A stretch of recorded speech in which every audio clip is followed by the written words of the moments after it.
this episode of Off the Script, number 158, part number 2, for your Saturday, February 25th, 2017! I got major news on the Hardy Boys. What is going on with Broken Matt Hardy and Brother Nero? And will they be working for Vince McMahon? Hopefully. I don't know. Hopefully he can come into the WWE and fucking delete Roman Reigns. I'd love to see that. Anyway, news on the Hardys and their whereabouts, what's going on with their contracts, and what is going on with them coming back to the WWE. Also, I have news on a WWE draft for 2017, as well as Mick Foley's future as Raw General Manager on Monday Night Raw. Also, The Undertaker will return at Fastlane to begin his feud with He Who Shall Not Be Named. Also, a teen brings a kill list to school, which was inspired by Chris Jericho's list. Really now? Let me see them blame this one on WWE. Fucking ridiculous. Also, Brock Lesnar retired from the UFC. Shocking reason why Brock Lesnar retired, and it all stems from what Vince McMahon really wants. Also, a major fucking story that is developing as of today.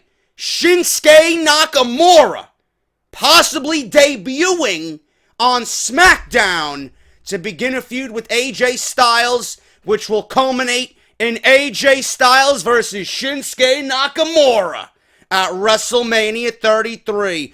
All this, plus so much more, right here on Off the Script. JD from New York, 206, it's Harper off the script. Big Show and Ryback, Strowman and Roman, get off my fucking TV and save me the misery. And all you fucking goons, just grab a cold beer. The man of the hour is finally here. JD from New York, 206, it's time for Off the Script. JD from New York, 206, it's time for Off the Script.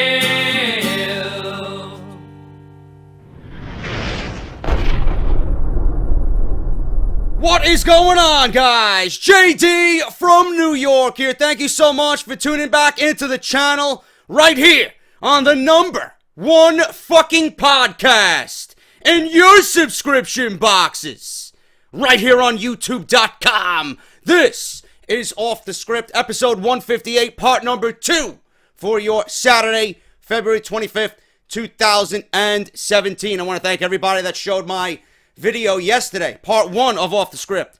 Love and support. Thank you all so very much. I also want to reiterate that definitely Off the Script will not be uploaded on YouTube tomorrow at 11 a.m. It's just too much work for me to do before I go down to Atlantic City to see my best friend, man. I don't want to overwhelm myself with work. I am going to take care of it once I get back in the early afternoon on Sunday. You guys are looking at Sundays Off the Script. Upload time around 5:30 p.m. on Sunday night. Being that last week we did the same thing for part 3, the numbers really didn't fluctuate. In fact, the numbers were even better because you guys were so thirsty for Off the Script. They were actually even better than Saturday and Friday. But Sunday, we're going to do the same thing. 5:30 upload time for Off the Script for tomorrow, episode 158, part number 3. I just want to make you guys well aware of what is going on, because I know there'll be some fucking retard goon out there.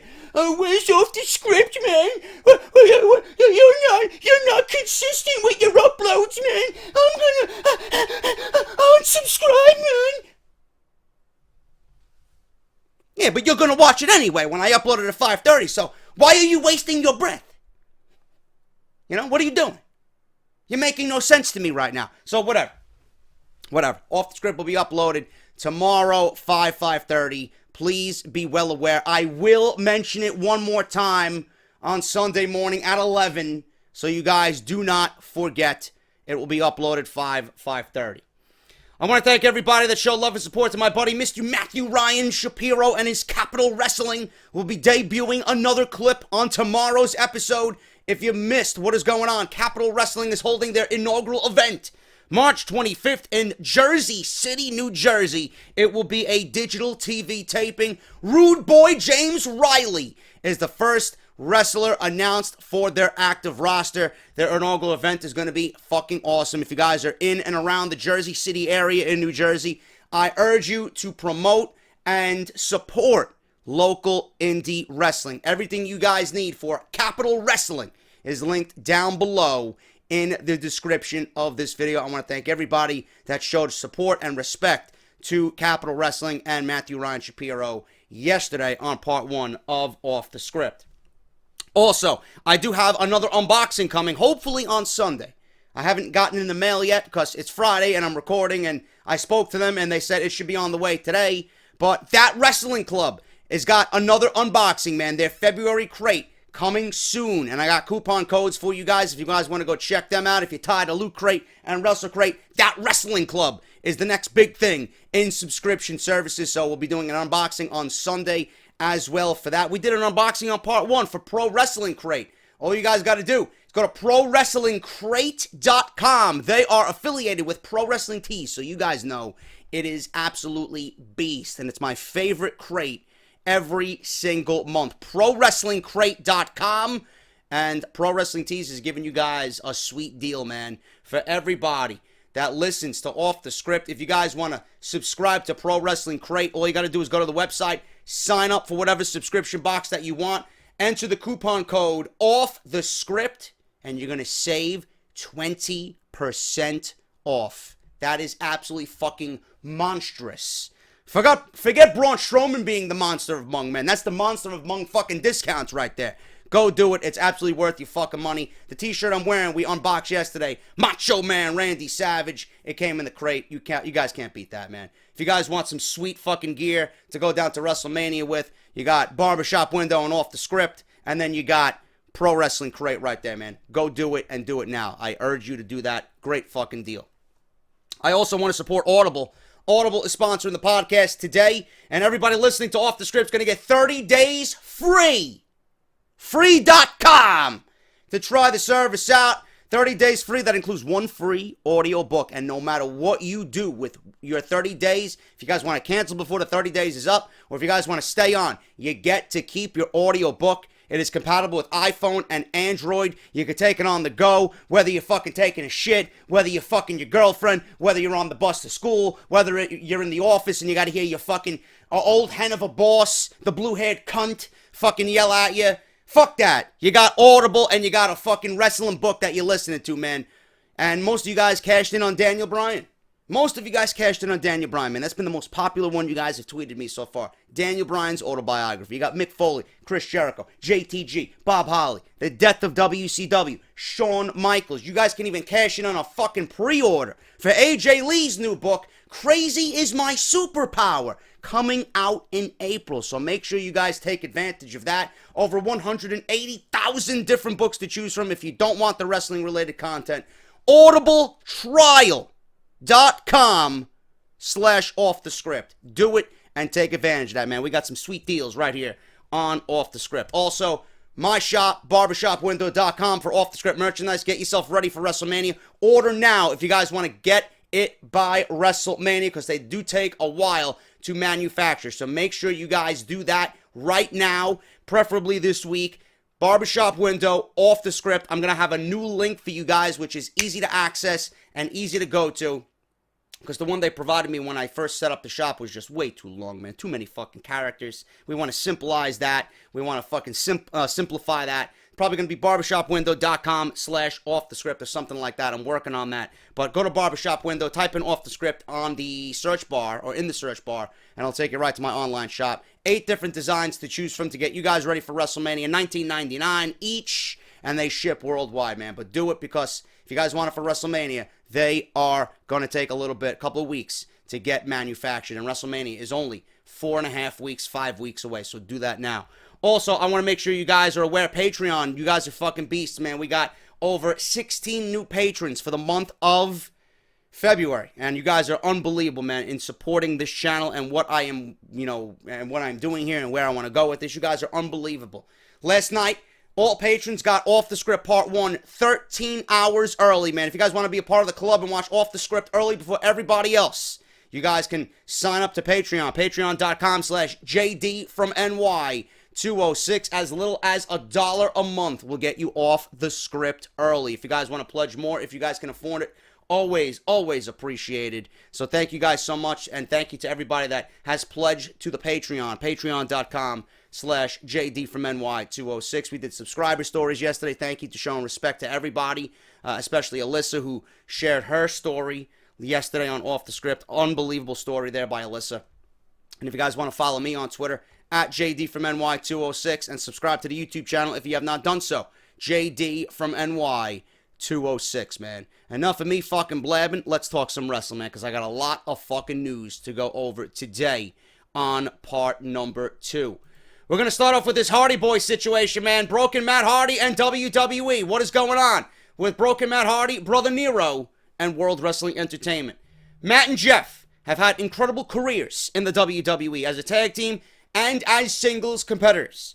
Over the past year, we have seen a completely new side of the Hardys with the Broken Matt and Brother Nero gimmicks that have been a hot topic in the wrestling world for months and continue to do so. After Kurt Angle was announced for the 2017 Hall of Fame, the Hardy Boys have arguably jumped to the top of the list of former WWE stars that fans want to see return to the company. According to the latest Wrestling Observer newsletter and the all-seeing eye, the soothsayer himself, the Magic 8-Ball, the human Magic 8-Ball, Dave Meltzer, Matt and Jeff Hardy have both not signed new contracts with Impact Wrestling. They are apparently going to fill their dates over the next month or two before figuring out what their next step will be. Rumors have been circulating that WWE has a lot of interest in bringing them back. They have not offered them a contract yet due to legal reasons, but it is rumored to be clear to Matt and Jeff that they would have spots in the WWE if they so desired. It is still unclear if Matt and Jeff both actually want to return to the WWE. Matt specifically has found his character in TNA, and there is no way that he would have anywhere near the creative freedom that he does right now. Jeff has spoken about wanting to return to the WWE one day, but only if it was on a part-time basis. He's even mentioned that he would like his retirement match to be inside Hell in a Cell with The Undertaker. We're going to have to wait and see what happens with the Hardys. It will also be interesting to see if they were to return, if they would come back under their own gimmicks of the Hardy Boys, or if WWE will try to use their new characters. Obviously, they will try to use their new characters because those versions of the Hardys are dead. That's the past. What we see now is the present. How will it go over in the WWE universe? I don't think it'll be too long before people start really gravitating towards that gimmick. Some might not understand what's going on. The old school fans might not understand what's going on. You might not like what's going on. But you got to understand and you got to cope with what is going on.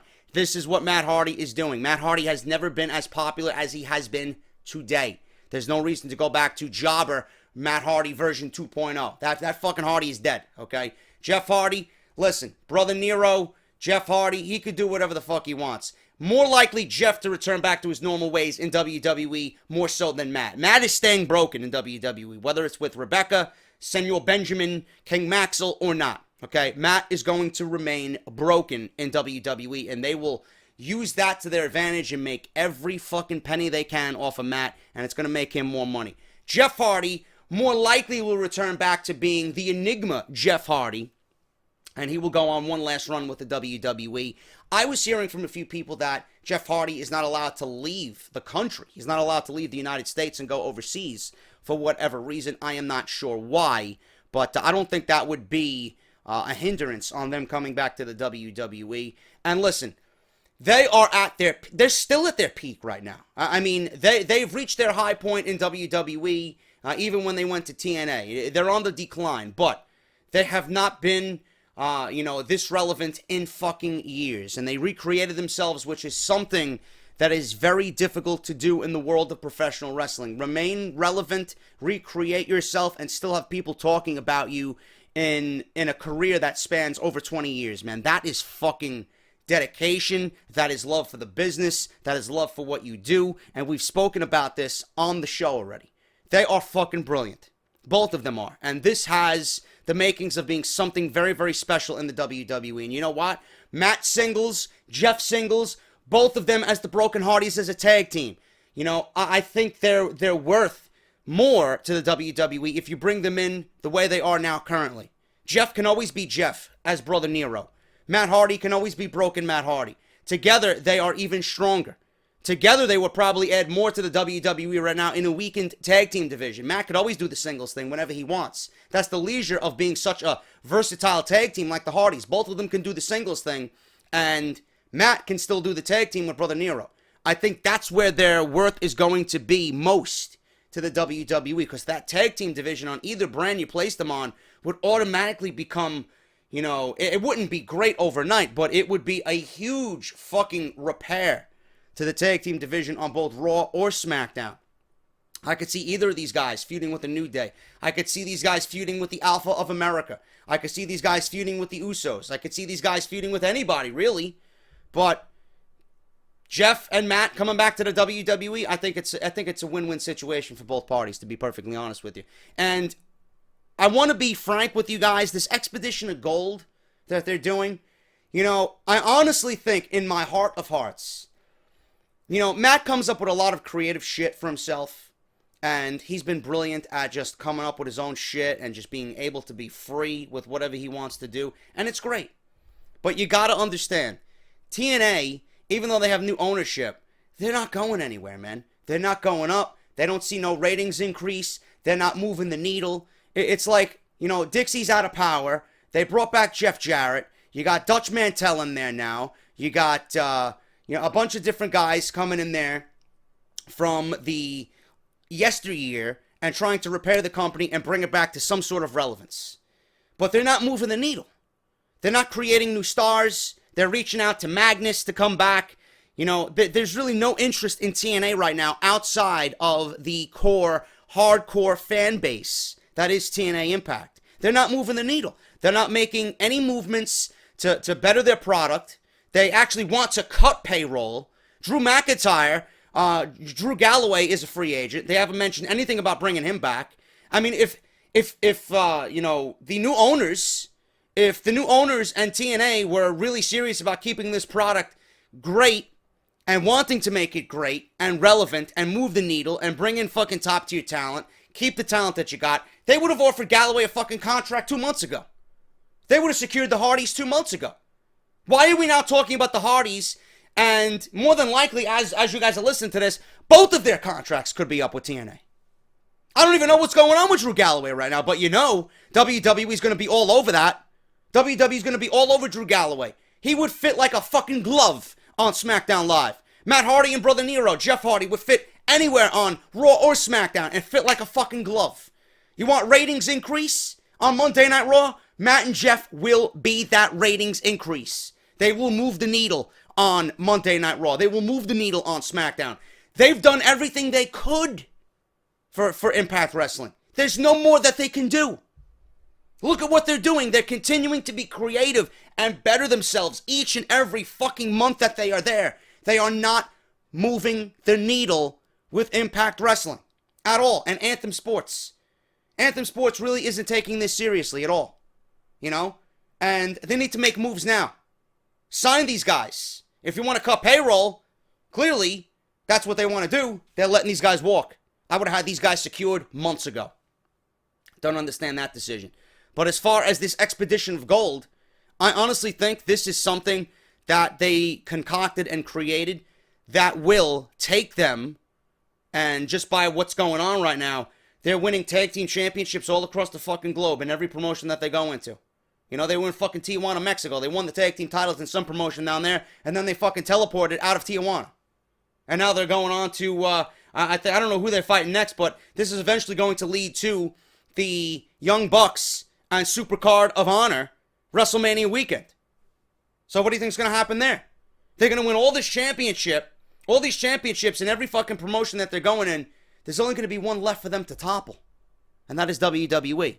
You don't think Matt brought this idea or concocted this idea? This is just me speaking now, just me personally, my opinion. You don't think Matt concocted this idea for them to really raise their stock even more? Look at how many championships we won. We're the fucking greatest tag team of all time. We destroyed every tag team on the face of the earth right now. We're champions literally in every part of the globe. And then they go to WWE and beat American Alpha for the tag team championships. They go to Monday Night Raw and they beat Cesaro and Sheamus for the tag team championships. So they beat Enzo and Cass. Can you imagine the promos between Enzo, Cass, and the Broken Hardys? That would be fucking unbelievable. Or the Wyatts, you know? The Wyatt family, rumored to be turning babyface. Can you imagine Brother Nero and Matt Hardy, Broken Matt Hardy versus Luke Harper and Eric Rowan when they reform? I mean, this is money waiting to happen. The Expedition of Gold, honestly, could be leading them right to the WWE. That's what I think. Because they'll be toppling every fucking promotion that there is across the globe, except for the one in Stamford, Connecticut. So I think, deep within my heart, I honestly think the Hardys are going to the WWE. Now, it's up to WWE to realize that what they are doing is special. What they are doing is unique, not done by anybody else. And they really need to honor that. Whether it's give Matt some creative freedom, some aspect over what he does character-wise, it's got to be done. I know they typically don't do that, but if they're being brought in not as full-time guys, why the fuck not? Why the fuck not? You're going to make massive amounts of money off these guys. You got to do what's right for business. What's right for business is allowing Matt and Jeff some creative freedom over their characters, because that's how special it is, and that's how much more money potentially WWE could make. I'm going with the Hardys in WWE. I think it's going to happen. And if it doesn't happen, I would honestly be shocked at this point, man. I don't see TNA doing anything whatsoever that is generating any interest. They are, honestly, to me, a dead brand. Nobody, and this is the God-honest truth, nobody in the industry, nobody outside of that hardcore, pimply-faced, fucking Dorito-eating, fucking virgin TNA fan is watching TNA. Nobody. Look at what they do in Orlando, man. That's the fucking TNA fan. That's what they do at fucking Universal Studios. That's your TNA fan right there. They're not doing anything outside of that. That company needs a fucking massive, complete fucking overhaul, man. You gotta turn that motherfucker upside down and empty everything out. Like when you fucking go to the washer or the laundromat and you fucking empty out your jeans, right? You fucking turn them motherfuckers upside down to, to see if there's any loose change or dollar bills in there, fucking lint, whatever. A toothpick from lunch, a condom, whatever, You gotta empty that motherfucker out. So that's what I think they need to do. And I don't think Matt and Jeff are going to succeed anymore in TNA, man. They have accomplished literally everything in TNA. And for guys like this who are still hungry, who want more, the Expedition of Gold is their creation.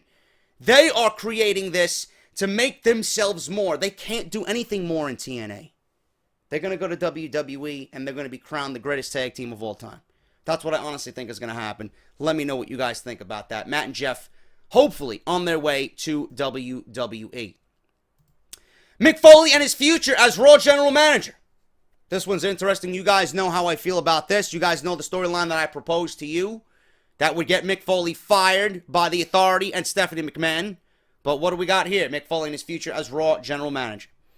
Raw Commissioner Stephanie McMahon and General Manager Mick Foley have been going back and forth on WWE television for the past several months. Foley has been scolded by Stephanie on numerous occasions for the way that he has handled situations on Raw. Foley stood up to Stephanie this past week on Raw saying that he will not be belittled by her. Could this be the beginning of the end for Foley as Raw General Manager? It is being rumored that Foley is going to be out of a job very soon. WWE fans should expect it to happen sooner rather than later. Foley talking back to Stephanie is the first hint that he will be fired from his role. Foley announced on Facebook a few weeks ago that he was getting hip surgery. His post teased that he could be losing his job.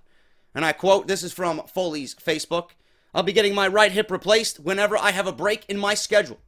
The bad news is that a hip replacement will not allow me to fly for about 6 weeks due to potential blood clotting issues, which could be fatal. Really nothing to play around with. The good news is that the GM position doesn't offer much in the way of long-term security for my job, so that break might present itself as a natural course of events." End quote. Looks like the WWE fans should expect a new Raw general manager in the near future. If you want the latest rumored name that's floating around out there, right now it's Kurt Angle. Kurt Angle is the latest rumored name floating around out there to take the place of Mick Foley when he is potentially fired by Stephanie McMahon as general manager of Monday Night Raw. I presented Hulk Hogan. Hulk Hogan could certainly be a possibility. It could be Kurt Angle, Hulk Hogan. You know, rumors of Hulk Hogan coming back at WrestleMania 33 and having some type of role within the company. Again, obviously, you know, that could be a general manager position. Who the fuck knows? You know, we don't know anything. It's just speculation right now. It's just names being thrown around. You know, they want that old school authority figure with a lot of name recognition. Mick Foley has a lot of name recognition behind him. Kurt Angle could do the job, you know, being that he is the latest now, being that he's inducted into the Hall of Fame this year. WrestleMania weekend, Hulk Hogan could be one. Sting could be one as well. You know, if I was to choose, and we talked about this already with the Foley story. We talked about this on Off the Script. I gauged Joe Cronin's show's opinion on it. If I was to choose one man to be the general manager of Monday Night Raw again, if he would accept the position, I think the perfect candidate would be me. I wish. But really, no, you know, all joking aside, I honestly think, you know, Eric Bischoff would be the best general manager for Monday Night Raw. I mean, he's got that fucking attitude that I love. He could be nasty as a motherfucker when he wants to be. You know, I loved him on Monday Night Raw. I thought he did a great job.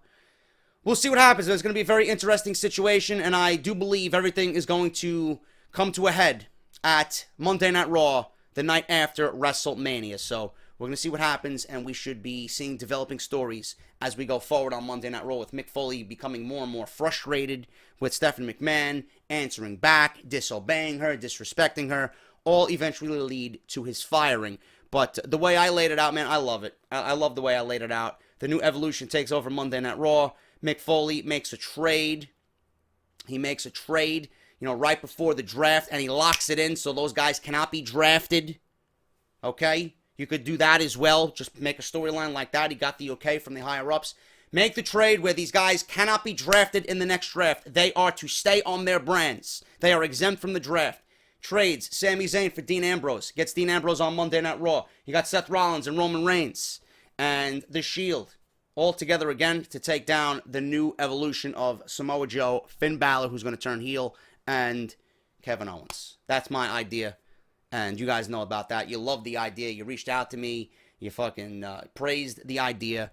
That's how I would eventually lead to Mick Foley being fired, but whatever WWE's going to come up with, I don't know, man. It just might be very basic. Him disrespecting Stephanie, goodbye, you're gone. We're going to hire somebody new. They're going to hype it up, you know, so we'll see what happens, man. Each and every week going forward to WrestleMania, it's going to get worse and worse and worse for Mick Foley. Speaking of the WWE draft, rumors about a draft for 2017 are being discussed. The brand split so far has been a success for WWE, more so on the Smackdown side compared to Monday Night Raw. Absolutely, you guys can agree with me on that. The viewership numbers for SmackDown Live have increased significantly, while the numbers for Raw have remained comparable to last year, which is not very good because 2016 was probably their worst fucking year ever as far as television shows go and quality of television shows in their history. So the fact that they remain comparable to last year, that really doesn't do anything at all to raise the eyebrows of the fans or WWE creative staff, higher-ups. How can they be okay with that? They are living, and they are living with mediocrity. They are okay with mediocrity. That's what that means to me. Meanwhile, SmackDown Live is looking to take over the world. That's it. And they're succeeding at it, and their ratings have increased, and the praise for the show is overwhelming every single week. Both Raw and SmackDown Live possess their own unique rosters, feuds, and titles. The problem with the brand split is that eventually each brand is going to run out of feuds.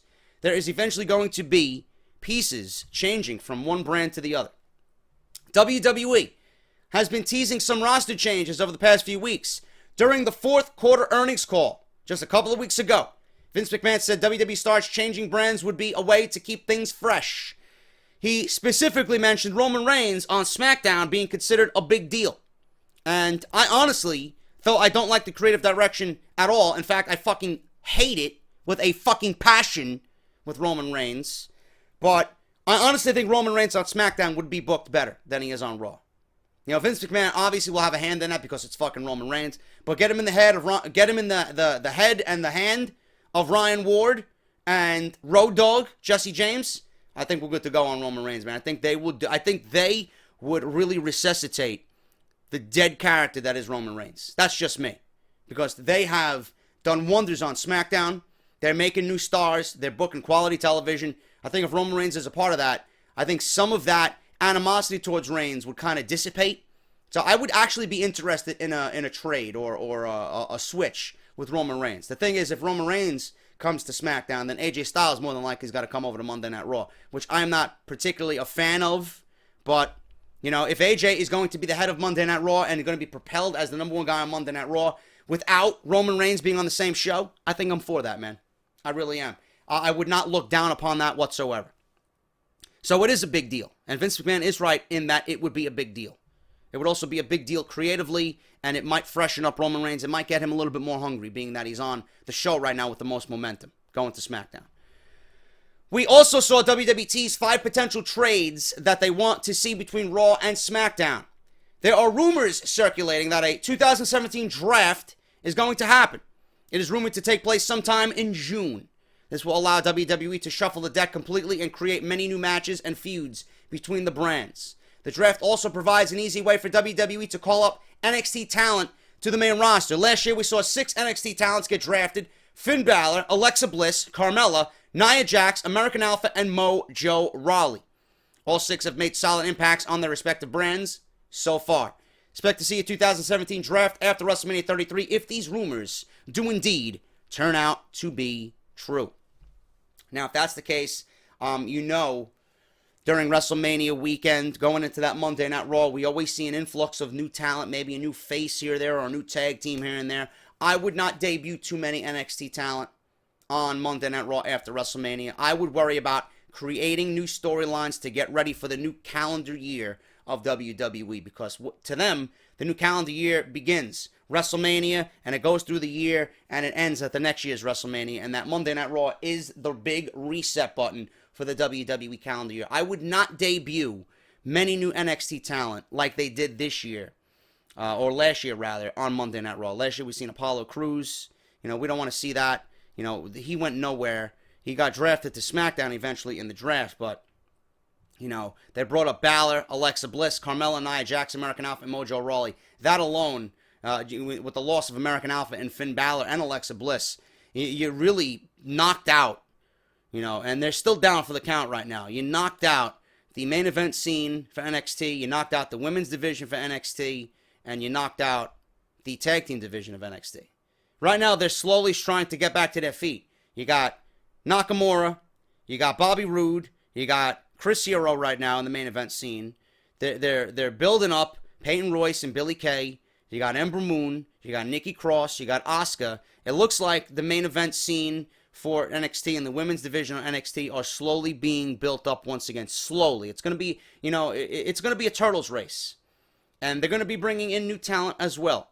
And the tag team division right now might be the weakest out of all the divisions in NXT. Because right now they only got DIY, the Revival, and the Authors of Pain. And how long can the Revival be down there? I'm hearing the Revival going to be brought up the night after WrestleMania. They're ready for a main roster run. And I would love to see them and American Alpha go 2-on-2 and just light the fucking tag team world on fire on SmackDown. The matches those two can have going into SummerSlam, holy shit. I love what those two teams do, and putting those two teams together would be fucking brilliant. Anybody, you know, anybody with Revival is great. As long as you keep the essence of what they are on the main roster and you don't deviate away from what made them so special. Everything that they are on NXT, You do not change a goddamn thing about what they are when you bring them to the main roster. So NXT right now is on the up and up. They're going to bring in new talent. Kyle O'Reilly. You got Adam Cole floating out there, being rumored to come in. Who knows what's going on? Triple H has promised to build up NXT. They got that big women's tournament coming up as well later this year. That's probably going to fill in all the empty holes on Raw, on SmackDown, and on NXT for the women's division on all three brands. But I'm excited for a draft, man. I'm excited for new feuds. I'm excited for minor reshufflings. Hopefully WWE, I don't have any faith in them at all. Maybe they could do something to the effect of what I talked about. It really does make sense now that you look at it. The women's division on one brand and the tag team division on the other, because really, you're not utilizing all these teams on television every single week. We're seeing the same shit, the same promo, the same segments week in and week out. There's no fresh feuds at all. You got 3 women on Monday Night Raw who are the catalyst for that division. You know, Nia Jax, she's there every now and then. You got 4. You got 5 women that are featured completely on SmackDown every single fucking week. 9 makes a better division than 3. Clearly. And you don't need to be a math fucking major to understand that. On Raw, you got Sheamus and Cesaro. The New Day hasn't even done anything relevant since they lost the tag team championships. You got Gallows and Anderson, who are fucking losers, and Enzo and Cass, who are fucking garbage on the main roster. They are absolutely, completely polar opposite of what they were in NXT. You got 3 teams with 1 fucking team hosting WrestleMania. 4 teams. You got 4 teams. How many teams on SmackDown do you use regularly? Usos, American Alpha, you got, who else is there? That's it. So you got those 4 plus the 2, that's 6. If they want to get funny and they want to get risque, the Ascension, the Fashion Police, you know, you could break away the Fashion Police and do singles with both of those guys. The Ascension, you could add Rhino and Slater, you could do the Vaudevillains, you got a nice fucking division. You move all the tag team division to SmackDown. You keep the women on Monday Night Raw, being that's where Stephanie McMahon is, and that's where the Revolution was born, and she hypes the Revolution. Do that. If they do that and they make those fixes from the first draft and fucking, fix what they made mistakes on and do that exact thing, I think the brands would be better. I think both shows would be better. I think the feuds would be better. The variety would be better. There's no way around it, man. That's the way it should have been. You can't have a division on Raw that consists of 3 women. You can't. You can't. If you're okay with that, you're a fucking idiot. You can't have a tag team division in which American Alpha has run through every fucking team. You can't have that. At all. Give me variety in these divisions. Make them legit divisions. There's not many teams floating around out there that you're going to have coming on into the WWE. So you want to make your television programs the best quality possible. That's the best way to do it. And I'm going to stick to that. I've been saying that for fucking months now, following the review of my 2016 draft. I stated it back then when it actually happened. So I'm sticking to that now. That is what needs to happen. If there's one thing changed, I want that to be changed. Those are all the minor stories now. Listen to this fucking story. I don't know how true this is. I don't know where they got their information from, but I want everybody to take this with a grain of salt. I don't want people coming back to me watching SmackDown on Tuesday and then he doesn't show up. I didn't say he was going to show up. The possibility is there, and the likelihood of it, right now is 50-50 because WWE right now, they're in WrestleMania mode. Things are changing minute by minute. And they're listening to the fans. They're hearing the fans. They're all over social media. They're all over the internet. They're all over YouTube. They gauge what the fans are wanting. Now, the WWE really doesn't give a shit about what the fans want, but if it's so in your face, I'm going to say, as far as Shane McMahon and AJ Styles, and how many people do not want that match to happen, I think the only one that really wants that match to happen deep down is Vince McMahon, because he wants at least one McMahon on the show in some top priority capacity. But SmackDown Live this Tuesday is going to see AJ Styles versus Luke Harper. Number 1 contendership. We're going to finally get the fallout from that battle royal that we seen last week, or this week rather, and we're going to see the conclusion to that. The winner of this is going to go on to fight Bray Wyatt at WrestleMania 33 for the WWE Championship. But next week on SmackDown Live, as AJ Styles and Luke Harper battle for the right to wrestle Bray Wyatt for the WWE Championship, the WWE Universe may be denied a number one contender for a second straight week because NXT superstar Shinsuke Nakamura will be making his main roster debut. The name in question right now for the Phenomenal One at WrestleMania right now is a dream match with Shinsuke Nakamura. As of this writing, WWE officials are still planning for Randy Orton to face Bray Wyatt at WrestleMania 33 for the WWE Championship. The Battle Royal and the number one contender match between Harper and Styles has an exciting way to keep the WWE Universe guessing and to get closer to WrestleMania before Orton turns on Wyatt. If Orton versus Wyatt is the plan, what does next week's match mean for Harper and Styles? WWE has been planting seeds for a rivalry to begin between Shane McMahon and AJ Styles for Orlando. It isn't the first match the WWE Universe would want for Styles, but the Battle Royal was intended to get their feud started. However, the upcoming debut of the King of Strong Style will likely be the rivalry that WWE officials book for AJ Styles on the grandest stage of them all if they have changed their minds for Orlando. Again, I want to reiterate this. That is a rivalry for AJ Styles if they have changed their minds for Orlando. Okay? It's not going to be a Balor. It's not going to be a Joe. It's not going to be a Rollins. It's not going to be a Cena or an Undertaker. Nothing like that. It's not going to be anybody that we've seen on SmackDown. It's not going to be anybody coming over from Monday Night Raw. I don't think WWE is doing the inter-promotional matches this year at WrestleMania, though they probably could get away with it. Balor's probably going to have something to do on Monday Night Raw. As I reported yesterday on Off the Script, he will be making his return to Monday Night Raw on the Monday Night Raw following Fastlane. But this is a possibility if they change their minds for Orlando. Sami Zayn did it last year. He fought Nakamura at NXT TakeOver Dallas, and he was at WrestleMania 33 in the IC title ladder match with Kevin Owens and Zack Ryder, which Zack Ryder eventually won. So it's not out of the realm of possibility for this to come true. The WWE Universe has been wanting for Nakamura to debut on the main roster for a while now, especially since he lost the NXT Championship to Bobby Roode at NXT TakeOver San Antonio. The latest update on Nakamura's WWE main roster debut came from Triple H himself. Triple H made it clear that his debut on the main roster was a question of when, not if. And if Triple H didn't say when his debut would happen, everybody since then has been guessing. The King of Strong Style has a full plate during WrestleMania 33 weekend. The WWE Universe is expecting Shinsuke Nakamura to get his rematch against Bobby Roode for the NXT Championship at TakeOver Orlando. Many WWE superstars have pulled double duty and wrestled on the grandest stage of them all a few days later. If Nakamura debuts next week on SmackDown, he will be the next superstar to do the same. I don't think Nakamura is going to get the NXT title back. I don't. And the rumors of him making a jump to the main roster are beginning to catch fire more so now than ever.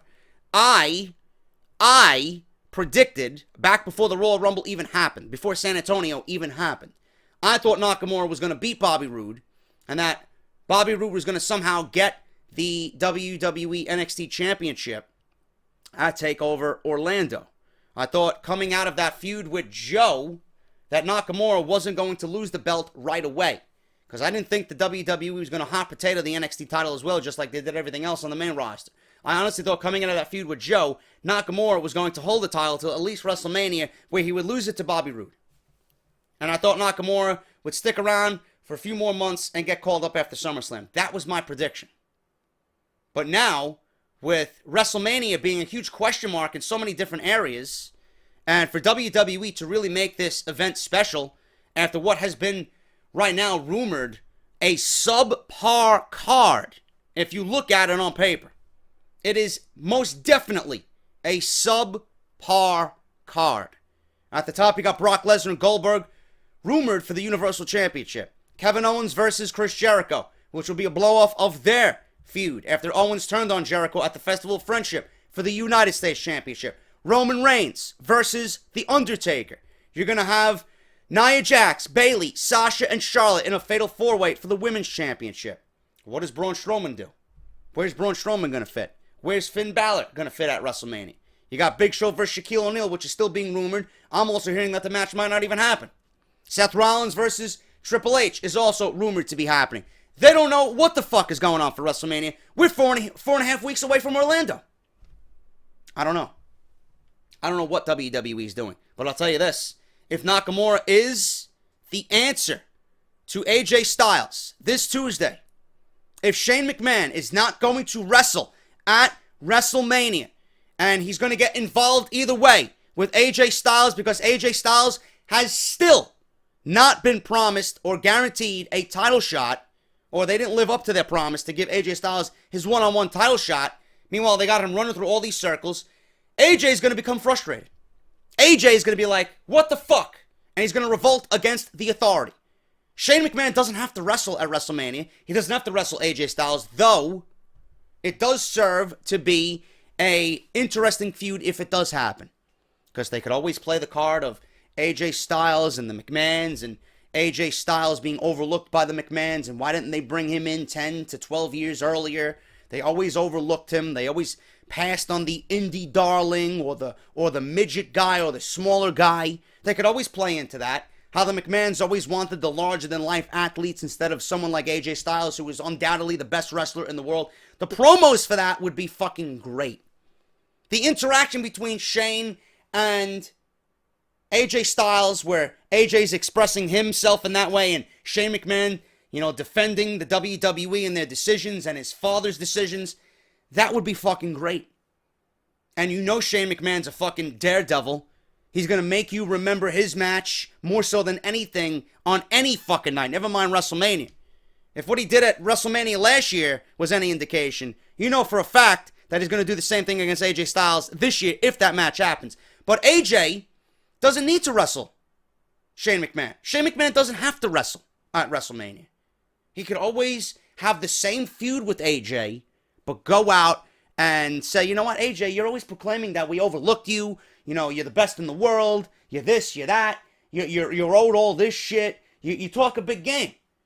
Meanwhile, you lost the fucking title. Meanwhile, you lost to John Cena. Meanwhile, you lost in the Elimination Chamber. Meanwhile, you lost to the triple threat match with Bray Wyatt and John Cena. Every opportunity we did give you, you lost. You want to prove to be the best in the world? Prove it to me at WrestleMania. And then AJ's like, who the fuck are you going to get to fight me at WrestleMania? Who are you going to get to fight me at WrestleMania? What, are you going to do it yourself? No, I'm not going to do it myself. I am not here to get in the ring and wrestle for Smackdown Live. I am here to make sure that these fans here get the best show possible. That WrestleMania gets the best show possible. I went out and hired somebody who is the newest member to the SmackDown roster. And you have Shinsuke Nakamura show up like he did on NXT television, where William Regal proposed Sami Zayn versus Nakamura for NXT TakeOver Dallas last year. That's the way you do it. Or you have him come out and do the whole entrance and everybody's mesmerized. Whatever, either way. That could easily happen. I would actually, being that I just mentioned that and hyped it all up and gave you a dialogue and a fucking situation for it to happen, whatever. I would love either way. I don't think the Luke Harper AJ Styles match should happen next week. I honestly think Shane McMahon should get in the middle of that and say, you know what, Harper won. AJ's feet hit the floor first. Fuck this match. Enough fucking around. Enough giving AJ shot after shot after shot. Luke Harper's going to WrestleMania. He makes that decision there. And then AJ's like, what am I doing at WrestleMania? You're taking another title shot away from me. You're taking another opportunity away from me. Meanwhile, Shane McMahon is presenting him the ultimate opportunity with Shinsuke Nakamura. I love it. I think it's fantastic. Now, take it with a grain of salt. I'm not saying this will happen. I'm saying if WWE wants it to happen, if WWE wants to make WrestleMania special, this is the one match out of everything on that card that will make WrestleMania a thumbs-up show. You give these guys 30 minutes, and that's match of the fucking year. No question. You want something that's going to rival Omega and Okada? WWE and the creative writers, I'm sure, listened to the fan feedback and watched the match probably on more than one occasion. There were reports coming out that the creative writing team wants to make WrestleMania just as good as Wrestle Kingdom? How are you going to do that and live up to what Omega and Okada did at Wrestle Kingdom? You go out and utilize what you got. You got two guys that could easily rival Omega and Okada in AJ Styles and Shinsuke Nakamura. They want to do that and they want to make WrestleMania special. That's the way you go. WrestleMania is about wrestling. There's no better wrestling on any given night, on any given month, at any given event than Shinsuke Nakamura than AJ Styles. Shinsuke versus AJ needs to happen. If it doesn't happen this year, it's going to happen next year. It's going to happen. It's inevitable. WWE would be the biggest fucking fools, the biggest clowns, if they didn't book this match. And there's an opening for it to happen now. Why not do it? Why not do it? You know? You got it here. It's presenting itself to you. Do it. Do not beat around the bush. Do not walk away from it. Do not turn your back on it. It's staring you right in the face. Look back at it and embrace it. It will get over. It will be massive. It will drive everybody fucking crazy. Everybody will be hyped as fuck for WrestleMania. Trust me. Make it happen. Now, it's being rumored that his debut would happen during the AJ Styles-Luke Harper match before a winner is determined, once and for all. I said the match shouldn't even happen. Shane comes out and just proclaims Luke Harper the winner. Controversy creates cash. If it doesn't happen, Shane McMahon versus AJ Styles will happen at WrestleMania 33. On paper, Nakamura's debut could lead to Harper getting the win over Styles and give him the opportunity to make the WWE title match a triple threat. From that point, Nakamura versus Styles is a go. Nakamura versus AJ Styles, or Nakamura and AJ Styles, have not crossed paths since their historic match at Wrestle Kingdom 10 last year. Shortly after the match, both men signed with the WWE. A little over a year later, we are where we are now. A spectacular, or as spectacular as their match was last January, Nakamura versus Styles at WrestleMania would be an absolutely epic confrontation. A feud on WWE television between the two superstars is imminent, but it's been rumored before. In fact, AJ and Shinsuke have specifically discussed a possible match taking place in Orlando at WrestleMania 33 between the both of them. Both men are interested in Nakamura versus AJ 2 happening inside a WWE ring. And the WWE Universe would love to see that match on the grandest stage of them all. There are many ways for WWE to book Harper versus Styles next week on Smackdown. No matter what WWE officials choose as the finish, it will have a ripple effect on WWE television heading into Orlando. Nakamura making his WWE debut would be a huge surprise, and the WWE Universe would be fucking ecstatic. It would just be another reason for the WWE Universe to get excited for WrestleMania 33. Right now, it would be the only reason to get excited for WrestleMania 33 outside of what is already being rumored. What do you think of that? What do you think of that? Nakamura, possibly, I'm not saying it's confirmed, there's no sources cited, possibly debuting on SmackDown Live. If he does not, it looks like we're getting Shane McMahon versus AJ Styles, and we're going to have to wait just a little bit longer. But the possibility is there. Let me know what you guys think about that.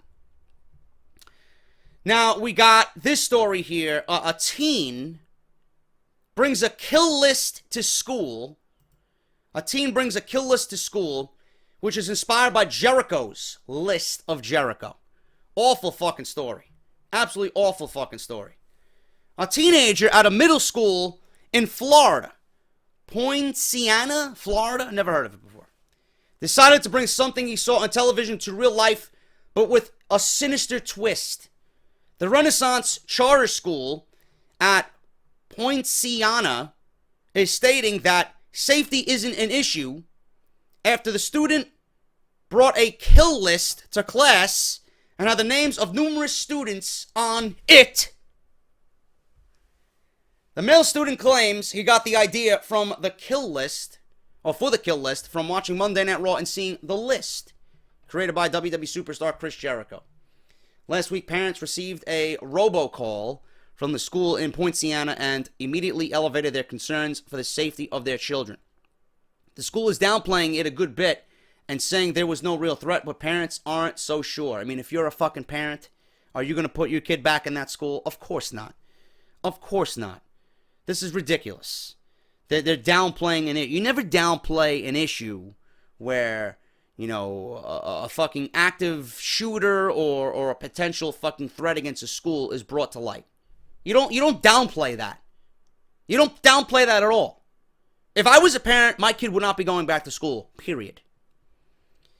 My News 13 is reporting that a 14-year-old boy brought in the kill list to school and had the names of most of the school's football players on it. Apparently, he was planning on using the list as a guide to know who he didn't like, and he was supposedly going to shoot them. Michelle Spangler is the mother of 14-year-old twins who go to the school, and she said she is extremely concerned for the safety of her kids. I would be too. I quote from Michelle, "I made a decision not to send my kids to school the next day because I personally did not feel safe. I still today do not feel safe." Spangler said one of her children told her that one of the kids in their school wrote this list, which had many of the football players on it. She said her children told her that the boy's plan was to shoot them, and that is when she began to get even more nervous. A report from the county sheriff's office said that deputies did contact the student whose names were not released yet, and his family to discuss the incident. The boy claims he got the idea for the kill list from watching WWE show Monday Night Raw, which features longtime superstar Chris Jericho. In the last year, Jericho has brought a new addition to his character, which made him create the list, or the list of Jericho. The way it works is that if he doesn't like somebody, he adds their name to the list and always remembers them the way that they treated him. The boy's family said that he had no real intention of ever killing or even harming anyone. Then why joke about it? You know, if you wanted to recreate the list of Jericho, why don't you fucking recreate the list of whatever the fuck your name is? You gotta come up with the kill list of Poinciana Charter School. Are you fucking retarded? You know, if you wanted to fucking mimic your favorite superstar, go out and buy the fucking list on WWEshop.com for whatever the fuck they're selling for, $29.99, right? And just make your own list of Jericho and just pretend, you know? Have fun at school. You know what I do to people who cheat on my test? You know what happens, Billy? Huh? You know what happens? You know what happens when I see you walking down the hall holding hands with fucking Erica? Huh? You know what happens? That's all you gotta do. Make fun of it. Have fun. You'll be a geek in the fucking process, but have fun with it. You don't gotta make a fucking kill list. Next thing you know, this kid's bringing fucking machetes and fucking shotguns and going into his dad's closet and pulling out a fucking M9 and blowing up the whole fucking school. Come on, bro. Come on, man. Where are these parents watching their fucking children? I mean, don't you, for a 14-year-old fucking boy, or whoever the fuck this guy is, don't your parents pack your bags in the morning? Don't your parents pack your lunch? Make sure all your work is completed. Make sure you got all your textbooks. Then make sure you got your fucking sharpened pencils and your erasers and your fucking Hawaii Sea fucking sip box and your fucking Gushers fruit snack, huh? Don't you understand? Where are these parents overlooking their kids, making sure they're ready for school? I don't understand. The parents didn't see a fucking a kill list in the kid's book bag? The fuck are they doing? They upstairs in their room fucking smoking a blunt, listening to Bob Marley while their fucking kid is in their bedroom listening to Marilyn Manson, making a fucking kill list with Jericho on the fucking television? Come on, bro. Such irresponsible fucking parents. And poor WWE. I don't like what they're doing as far as television goes, but that doesn't mean I'm not a fucking fan and won't defend the product. They got nothing wrong. They did nothing wrong here. They did nothing wrong here. Now WWE's gonna get the brunt of this because the list. Oh, look at this. They influenced my son to make a list. No! Something obviously is happening at home where this kid is devising fucking kill lists for the fucking kids on the football team in his school. Something's not right there. It's nothing that he's seen on television. It's something that's happening under the fucking home of that roof. Or the roof of that home. You know? Ridiculous. Absolutely fucking ridiculous. So don't even blame the WWE for this. I feel bad for them that they gotta have their name smeared in the mud because of this fucking bullshit story. There was no real intention to ever kill anybody. Officials at the Renaissance Charter School at Poinciana would not give specific details of what happened or even if any disciplinary action was taken against the student. The robocall sent from the school said that the school was conducting an investigation to ensure the proper measures are taken. Yeah, that's really going to make a fucking parent calm down. Oh my God, I'm so happy. They're taking the proper measures and making sure that they're taken. They're conducting an investigation. That's not going to make me send my kid back to school. I want this kid kicked out of the fucking school. I want him expelled. And any signs of him and his friends and whatever influence that this kid had on whoever, get the fuck out. You know? Or my kid's going to a different school. I'm taking my money elsewhere. School official released a statement, and it's likely part of the reason that many parents were left uneasy. These concerns are all based on rumors, and we're not going to proliferate these rumors any further. Yeah, the school is really doing a great job at easing the parents' minds. Good job, Poinciana Charter School, you fucking goons. I take my kids out of that school immediately. Michelle Spangler believes, what a name that is, huh? Michelle Spangler believes that more should be done about this situation and that it shouldn't be so simply ignored. She truly believes that there is a safety issue brought about by this kill list and that the teenager literally knew what he was doing. Of course he knew what he was doing. Of course he knew what he was doing.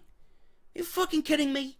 The school doesn't understand that, but Miss Michelle Spangler over here, I'm sure, knows it. Chris Jericho's list is one of those. Chris Jericho's list is one that has been used simply in joking and to bring about a storyline regarding other WWE superstars he does not like. Jericho's not going on TV putting people on the list that he's going to fucking kill them in his sleep. Come on, man. It's never intended to be anything evil or cruel, but this teenage student in Florida decided to take it a completely different way to a whole nother level. Many parents are truly concerned about the safety of their own children after the boy brought the kill list to class, and they're hoping it's taken more seriously. Shitty fucking story there, man. It was in the news. I figured you guys should know about it. Teen brings a fucking kill list to school, inspired by Jericho. Come on. Poor WWE. We're going to make this one the final story, guys. I know I promised the Brock Lesnar story and the real reason why he retired from the UFC. I'm going to make that the main story if there's nothing bigger than that for tomorrow on Sunday. The real reason why Brock Lesnar retired from the UFC. I'm going to end with this one here because I'm already over an hour right now. The Undertaker will return at Fastlane to begin the feud with Roman Reigns for WrestleMania 33. Now, clearly, there's no way around it. We discussed this on last week's show, that Braun Strowman and Roman Reigns going one-on-one at Fastlane. WWE wants to make both men look good. Clearly, for the same reason. Reigns is their Superman. Please. I don't want to fucking vomit up my breakfast. It's disgusting. Braun Strowman, he's been built up as a fucking monster, especially with what happened with Big Show. He is the new giant in the land. He is the monster among men. So clearly WWE doesn't want to, even though it's in the back of their fucking mind, and you know they want to. I know WWE would be foolish enough to do it, but somewhere in that fucking old senile mind of Vince McMahon gotta reside some common sense. You cannot have Braun Strowman built up the way he has been since the draft and have him lose clean. Not gonna happen. Not gonna happen.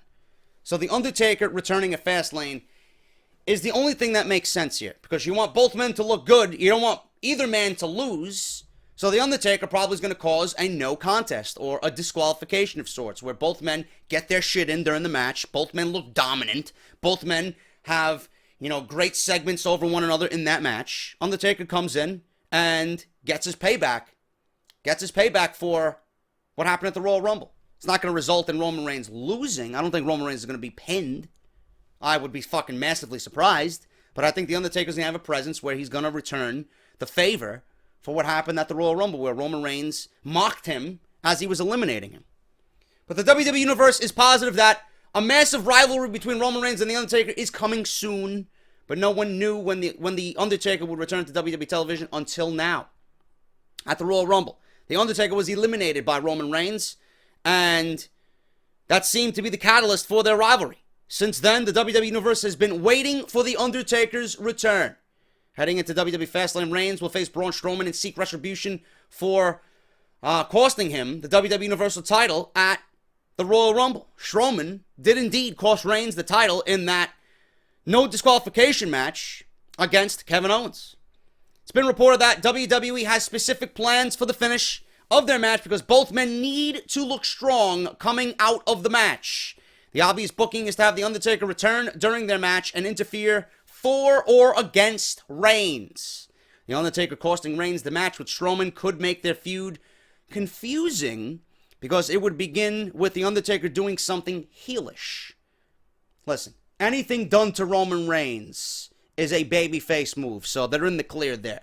WWE officials are working hard to get Roman Reigns over as the company's top babyface. For the last 4 years, they failed miserably. That report forgot to throw in that little tidbit. For the last 4 years, they failed miserably. But the WWE Universe are more likely to favor The Undertaker over Reigns. No shit.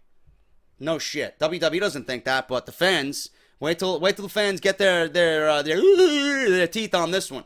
You know? The only ones who are going to be fucking sitting in the back with fucking, shit like grins are Vince McMahon and Kevin Dunn. You know? And Kevin Dunn is probably jumping for joy over this match because he hates wrestling to begin with. He doesn't give a fuck. He just wants to make money. Oh, Roman Reigns and the Undertaker. Undertaker's gonna retire. And Roman Reigns is gonna bury the dead man. You know? That's all he cares about. How's Roman Reigns gonna make him more money going into 2017? Oh, the Undertaker can't make me any more money, man. Roman Reigns is gonna fill my pockets, and he's gonna buy me a new toothbrush, and then my teeth are gonna look great. My teeth. You know? WWE officials believe that Roman Reigns defeating Braun Strowman will get a lot of favor with the WWE Universe. What am I reading here? WWE officials believe that Roman Reigns defeating Braun Strowman will gain a lot of favor with the WWE. What universe are you talking about? Certainly not the one on planet Earth. Will gain a lot of favor. No, Roman Reigns is going to be booed out of the fucking building if he beats Braun Strowman. Because fans know how fucking ridiculous it's going to look. And give him the necessary momentum boost to face The Undertaker at WrestleMania 33. Roman Reigns has no momentum. He's never had momentum. So why start now? Reigns vs. The Undertaker isn't a match the fans are thrilled to see. But it will be remembered as an important match in WWE history because it could go down as The Undertaker's final match at WrestleMania 33. Even if The Undertaker continues to wrestle after WrestleMania, the exception is it won't be until next year in New Orleans, where it's been reported that his health is questionable at best, and he's suffering from major hip issues. Eventually, he's going to need another major hip surgery, but The Undertaker and WWE officials feel that he can handle a big match with Roman Reigns, but that may be all she wrote for his career. Undertaker has also stated to Vince McMahon that once he gets hip replacement surgery, he will never wrestle again. In some rivalries, it doesn't matter how the feud gets started. If the latest rumor is true, The Undertaker gets involved in the match between Strowman and Reigns, there are a few different angles WWE officials can use for this feud. If The Undertaker helps Strowman win the match, their rivalry would be, who is the top dog in WWE? I would actually like that one. But I don't see that happening. I don't see The Undertaker helping Strowman pin Reigns clean. I don't. But then again, you got to think back to what WWE's done. They made Reigns look pretty weak the last couple of Raws with Braun Strowman coming out on top. So we might be seeing that a little more likely scenario at the Fastlane pay-per-view. But I just don't believe. I don't have faith in WWE to pin Roman Reigns. I just don't. You don't see it all that often. It's like a fucking blue moon. You don't see it. If he helps Reigns instead, Roman may take it personally because he didn't want help and will become more motivated to prove that The Undertaker I'm all fucking confused here, man. If he helps Reigns instead, Roman may take it personally because he didn't want help and will become motivated to prove that to The Undertaker.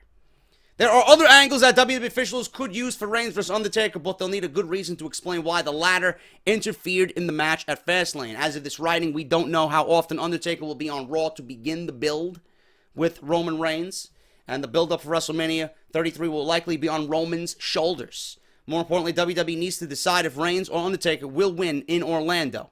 There's only one thing coming out of that. It cannot be Roman Reigns. On paper, WWE isn't going to go through all this trouble to have Reigns lose to The Undertaker at WrestleMania 33. There will be a lot of backstage, talk and backlash from the WWE Universe against the decision to have Reigns defeat The Undertaker at WrestleMania if it happens, which WWE could use for a heel turn for Reigns after the event. More importantly, Undertaker putting over Reigns on WWE's biggest stage will be a huge moment, especially if the match serves as the Undertaker's last. He'd be paying it forward to the WWE's future, which is the most respectful thing he can do. The fans may reject it initially, but it could realistically improve Reigns' dynamic with the WWE Universe over the years to know that the Undertaker put him over on his way out. So that is the latest on Roman Reigns. That is the latest on The Undertaker and the feud that will begin at Fastlane between he and Reigns. Roman Reigns going one-on-one with Braun Strowman. Not really interested in the match at all. I'm more interested in how they get both men over, if that is the case. How will The Undertaker be used in that situation? Only time will tell. We got a couple of weeks left till Fastlane. So that is coming up at the beginning of March 5th to be exact. That is off the script, guys. Thank you guys so much for watching another edition of the #1 fucking podcast in your subscription box right here on YouTube.com. Make sure you guys check the description for everything you guys need, man. Discount codes, Capital Wrestling with Shapiro, Twitter, YouTube, Beer Goons, you name it, it's all down there, man. Thank you guys so much. I also have WWE 2K17, my career videos coming today. I got one that you're not going to believe, man. The most historic night in WWE history. What is going to happen? It's happening at the TLC pay-per-view with Broken 9 to 5. Should be fucking awesome. Make sure you guys check that out and please show some love when that goes live later today at 5 p.m. I am JD. Follow me on Twitter at JD from NY206. Subscribe to the YouTube channel if you have not done so already. Remember, Off the Script will be back tomorrow afternoon, 5 to 5:30 p.m. So that is the time for Off the Script. Please remember, it will not be uploaded at 11 a.m. I will be coming back from Jersey. I will work on it when I get back, and you guys will have Off the Script for your Sunday afternoon. I am JD. Thank you guys so much. Hit that thumbs up as hard as you fucking can, and I'll see you all tomorrow afternoon for part 3 of Off the Script. I'll talk to you later.